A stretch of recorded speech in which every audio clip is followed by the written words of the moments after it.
So this is my project for today, to replace that door. Old wooden door. I repaired it a few times. I replaced all this many years ago. Now it's starting to rot. Problem I have that swings out. It's another issue. It's like a snow that piles up in here. And it's really hard to open because sometimes ice gets there, so I have to chisel away and open it sometimes when it gets really cold in the winter. And this used to be a half door. They probably had horses here at one time before I was here. And these doors are basically made out of plywood. And they got some 1x6 lumber going around the edge. Now I don't want to disturb this at all because this is 48 inches. They don't make a 48-inch service door. So I'm gonna have to just frame this out. Replace that bottom plate for sure because it's rotted and it's wearing out. And then just frame in a 36-inch door onto this. I can just caulk in whatever there's a gap or anything. Because it's a barn, I don't really care how it looks. Now, the problem I have with this hinge here, I can take the hinges out on this side, but on this side, I don't want to rip this out, so I'm gonna have to take my cutting wheel and try and get this out, try and get that out so I can just get these hinges out. And then I bought the 36-inch service door, which I bought at Menards, and that's what I'll be installing. And it swings in. And I always keep lumber on hand whenever I need a project or something, because lumber is like 80-mile round trip to Menards. I had the lock and everything, so let's get to it. All right, so the first thing I need to take the door off. There's a 4 hinge I need to take off. And actually, it's the first time I've actually used a non-metric socket in a long time, because this door is probably original from 1970s.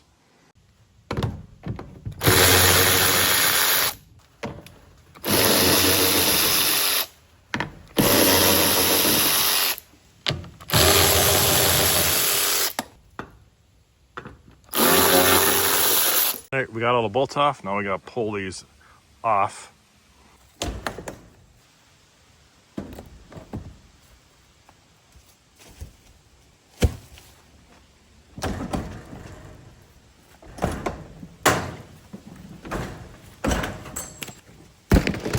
So next thing I need to get these hinges off.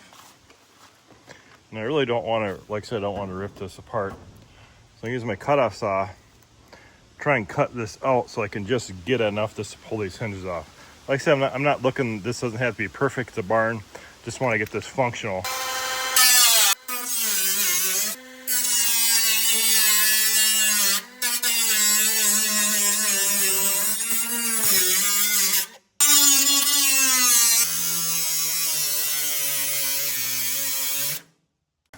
Okay, so now I should be able to get at those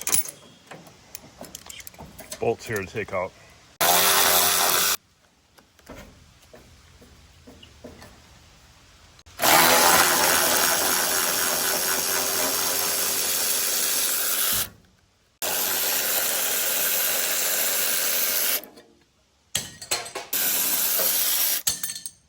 All right, we took the rest of the hinges out.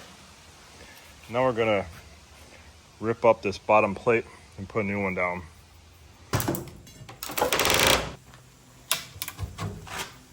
All right, so what we're gonna do, we're gonna put piece of treat down here and screw it down.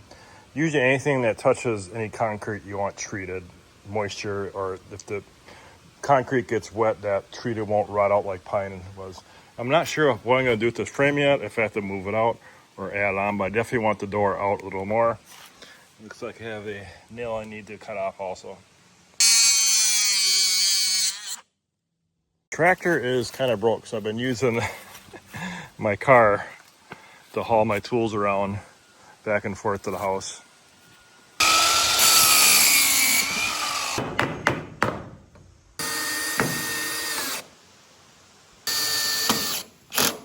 All right, so I got that bottom plate in, I screwed it down, put 2 screws on each end into this. Now, here's the door I'm gonna put in there. And it's being a tight fit. because I measured right to the brick molding. I'm gonna slide in here. I ain't gonna have much room left, and I'm hoping it slides right in here. So what I have to do is I have to put two 2x4s in between here, even out, so that door will fit right in between that. I'm gonna make an opening 34. That will give me a 1/4 inch on both sides to adjust it, and if this bar moves a little bit, since it's not on frost footings. So what I have to do, I found the center of where that door needs to go. And have to put two 2x4s in on both sides, because the brick molding is gonna catch most of that 2x4. So I have to put another one in, because there's gonna be a little gap here, and I have to cut a 1x for the molding around both sides to fill that gap. So that's why I need to put two together. And it's 81.5 on this side and 81.25 on this side. Of course, you know, these things move around a lot, especially in Minnesota in the winter.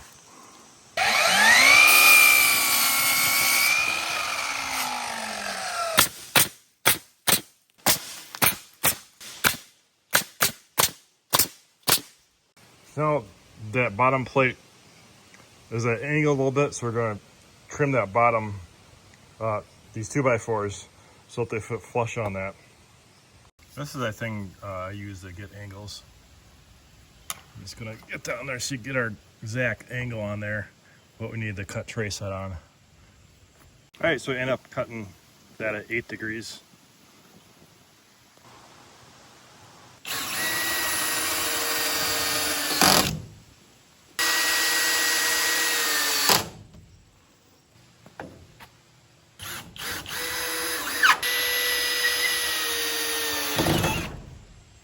I have my first side in, and I'm gonna make that one nail together and put that one in, then the door should be able to go right in there.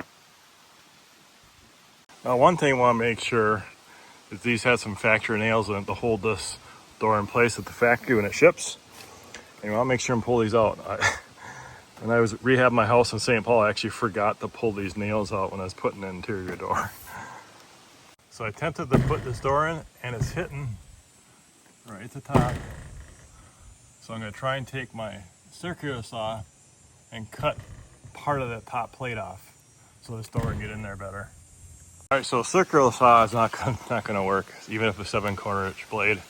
Now what I should have done is probably took this out altogether and put a 1x up there. But when I measured that, you know, if that being an angle, I couldn't get an exact measurement. It looked like it was just going to fit, but obviously it is not. So I'm trying to take the Sawzall, which Sawzalls don't really make good cuts, but it ain't gonna matter because the brick mold on the door will cover whatever rough cut I get on this. We just want to get this thing in snug.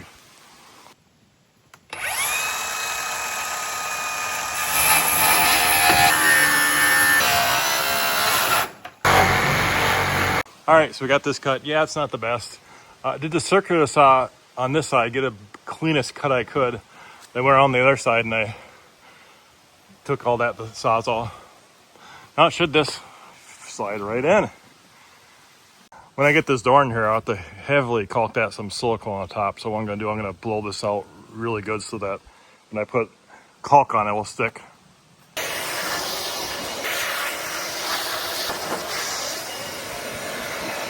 Another thing I'm gonna do is when I took my Sawzall, I actually cut the nails out. So I'm gonna take the air gun, just put some nails in there. This way it's secure on that upper framing.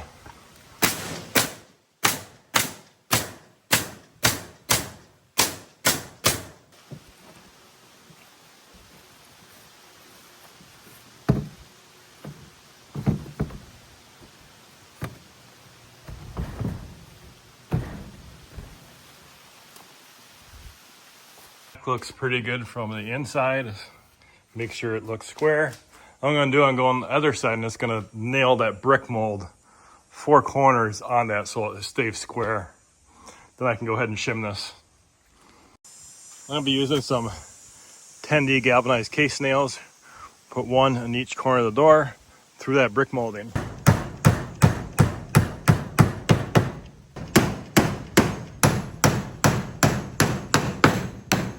All right, so after we got those 4 nails in, I want to make sure that the door is square, their gaps are even all the way around it before we start permanently putting this in. Right now we're going to start shimming the door. Then we're going to drive nails through these shims. So we got the door all shimmed and nailed. And then we're done here. We're just going to take the oscillating tool and then cut all these shims off. Next thing I do, I just got to nail a few galvanized casing nails through the brick molding, and then we're going to put the lock in. I'm using a Schlage lock. I trust this brand. I've been using it for the last 40 years. It's the only brand of locks house locks I buy at Schlage. All right, going to put our back set in. And obviously, they ain't going to fit. So you have a choice. You can chisel this out, but these actually are convertible. This plate comes off, and it will go in here. Many years ago, these weren't convertible like that. You had to buy a lock with or without this plate on, but now this will just come right off. And it's like a screwdriver I got underneath there, and that pries off. Then just turn this and it comes off. And I think pretty much all brands are like this now. Then it comes with this piece, make it convertible. And like that. That goes in there. Give it a light tap. Then just put the two sides of your lock in. When you put this in, there's only one way it really can go in. You can't goof up on it. That goes through there. Line up your holes like this and put your other side on.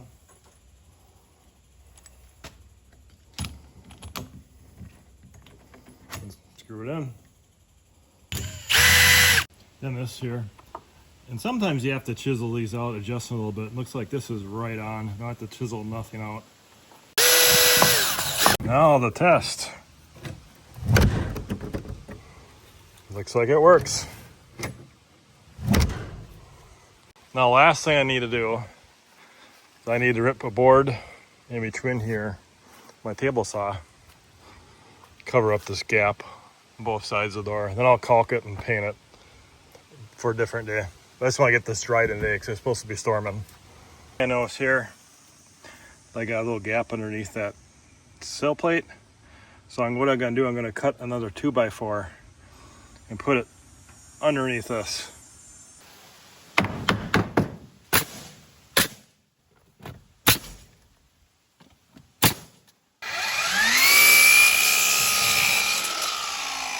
Normally, you'd rip a board like this off a table saw, but my table saw is buried in my shop. I'd have to move my truck, and it would be faster for me just to use my circular saw. Circular saw isn't going to get the best cut, but it's a barn. It doesn't matter.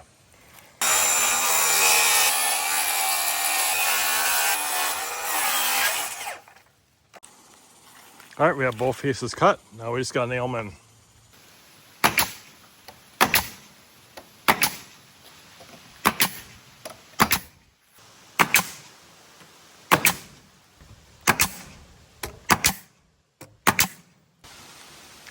And the door is done. Ran a few problems at the top. That's about it. Now I have to paint it and get some really good silicone and silicone all the way around this. Get all that filled in so water don't get behind there and rot. Well, if you stayed with me this whole time, guys, thanks for watching. Have a great day.